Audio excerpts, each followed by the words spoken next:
heavier than Barra, and today we're taking out the cruiser for its first trip. Well, it's not the cruiser's first trip, but it's the first trip we've done in it, and it's pretty low key.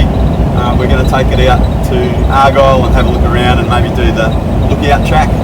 We haven't given it a real off-road test yet. That's because I'm still learning about how to drive it and what it can do, and that will take a bit of time before I feel really confident behind it.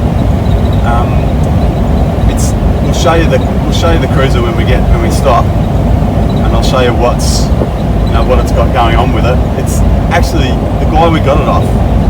It's been his long-term car for a long time, and he's really taken care of it. You can tell that.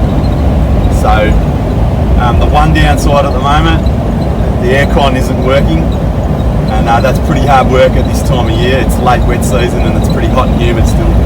So that's probably one of the first jobs we're going to put on getting sorted out. And this car, as I've said on a post earlier, this car is our project car. So we've obviously still got our touring car, the Triton, but this is going to be our little local runabout. It's a bit of a backup and it's a bit of a project. We're going to do a few things to it, slowly increase its camping and touring capacity. So yeah, we'll film a little bit more of our drive, and we'll take a few pictures, and we'll show you the car, and we'll speak to you soon.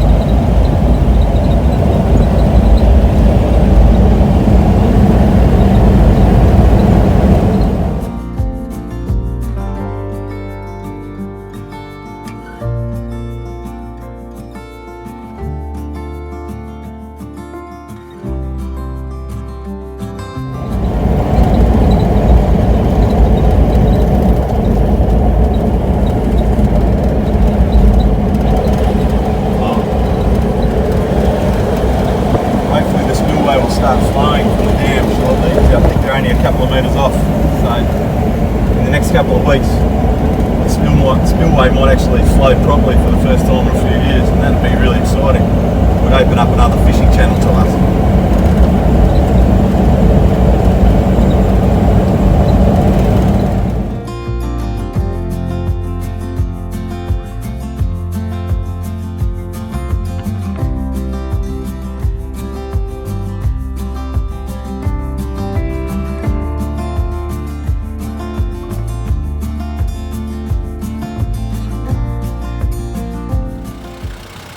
So a quick look at the cruiser. It's a 60 series, 1985, and what it has already is a 2-inch suspension lift, and both axles have limited slip differentials. They're not quite diff lockers, they're not quite as good as diff lockers, but they compensate for diff lockers to some extent. My mate Luke, who you've met before, has tried to fix up the snorkel and reseal it. It's got this monstrosity of a bull bar with fitted spotlights and LED lights. But the other interesting thing is this PTO winch. I've never heard of them before, but there you go, a PTO winch. It's actually, the power for this winch comes from the gearbox, and you can run it through the gears, first, second, third, reverse, pretty much like the rest of the car. So it seems to work pretty well. Trying to zoom out again. It's got a solar panel fitted pretty well, keeps both batteries in the front powered, and we're going to fit a third one, an auxiliary battery in the back to run our fridge, but that's going to be a sort of long-term project. And yeah, this is the cruiser. This was obviously someone's baby, someone's pride and joy. So hopefully it does us well. Something else that comes with the older cars is the manual locking hubs.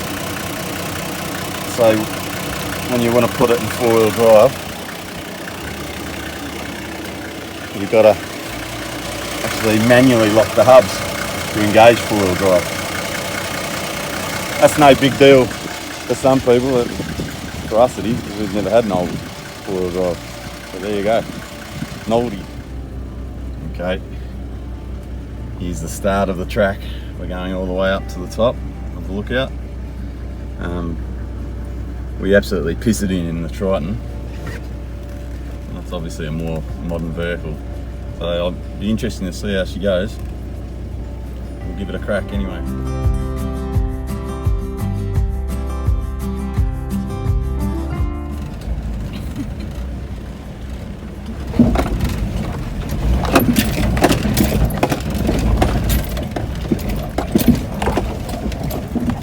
Right, so my first observation is I find myself kangaroo hopping in this car.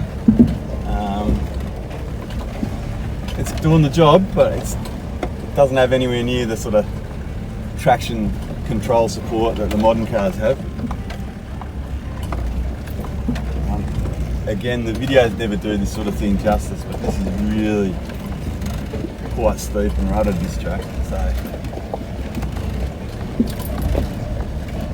So far so good.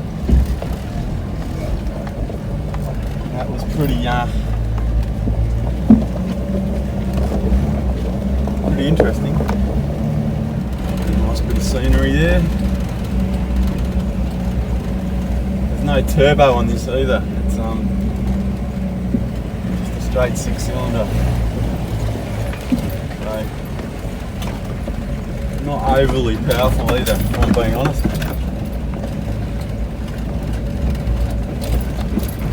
Definitely all those modern little supports that the systems have developed in modern engines. You definitely notice they're missing in the older cars, that's for sure.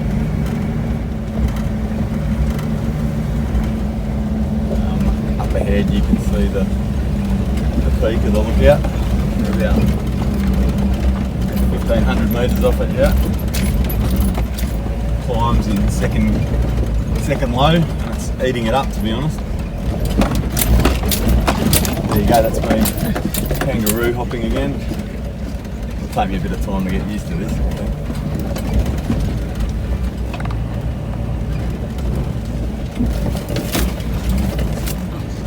Make sure I don't knock Emma out with the branches. I got whipped. Alright, let's just get it into first gear.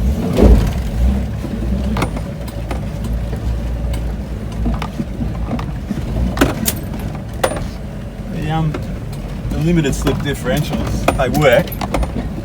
They're nowhere near as good, and they don't give you anywhere near as much confidence as the diff lockers, but they definitely work. And now we're getting our first view of Argyle, which is at its highest point in several years. So it got down to below 1/3 capacity last year, and now it's up at about 70% again. So positive signs. All right, here comes the last bit of the climb.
So this is the Lake Argyle lookout, not very far from the tourist park. It's a steep rutted climb, 4-wheel drive as you've just seen, but it's a spectacular view once you get up here, well worth it. And I think you probably can get away with camping up here if you wanted to as well, and gee, you'd have a spectacular view to wake up to in the morning. And from memory, sunset is the time of day to be here, so you'd have a Great view as the sun went down as well. We did a video a couple of years ago called The Banks of Lake Argyle, and you're looking at it right now, so that's where we got to in that video. That's what you're looking at straight ahead. I was just saying before, Lake Argyle has risen about 40% in capacity over the wet season, and it's rising at about 1 metre a day, I'm told, at the moment. So there's an actual chance the spillway will flow this year and it will reach 100% capacity, which would be terrific news because it's caused a lot of concern for Kununurra. For Kununurra and the town, and for all the agriculture. This is the supply that everyone depends on. And this is only a very, very, very small section of the dam. If you go past those rocky heads out there, you can pretty much get into open freshwater sea. And if you go into the middle of it, you can get to a point where you can't actually see the shore. It's pretty spectacular, and I think we've got some photos of it which I might be able to slot in. So it's a great spot. The cruiser has got us up here. Reasonably impressed for what's effectively a 35-year-old car. It's done a good job.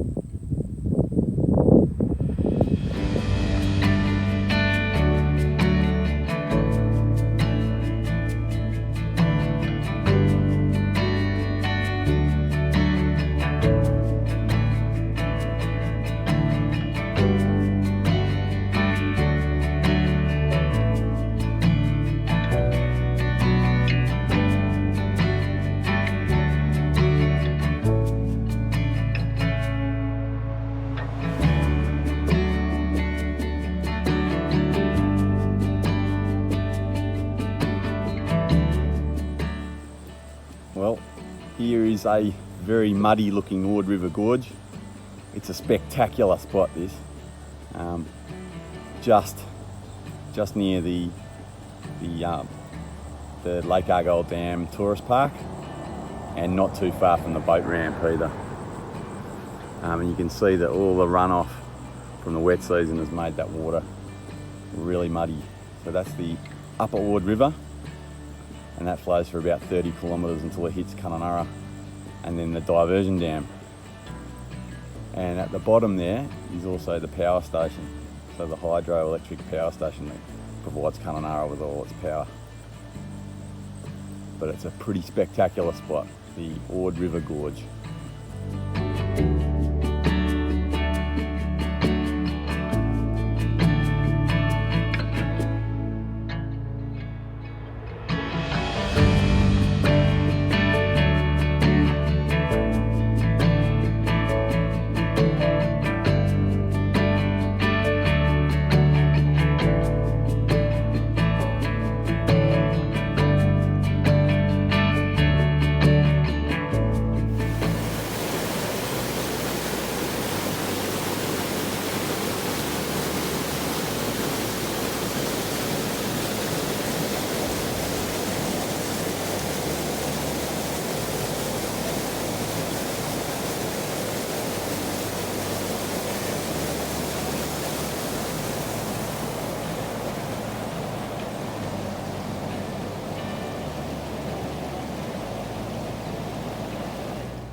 Well, it could be worse places to spend a weekend, I suppose.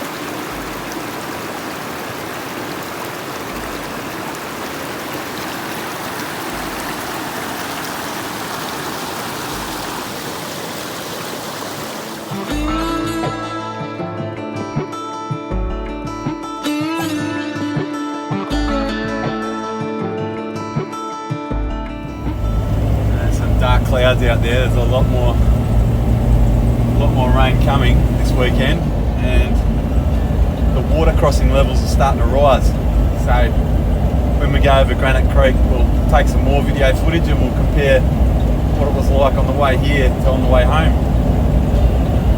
You see that's starting to look pretty grey and dark out there now.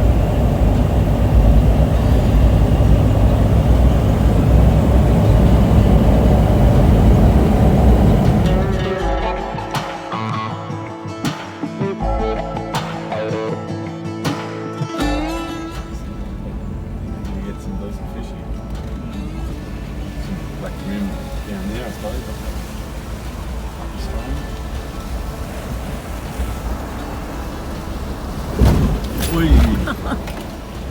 Some of the roads been washed out there.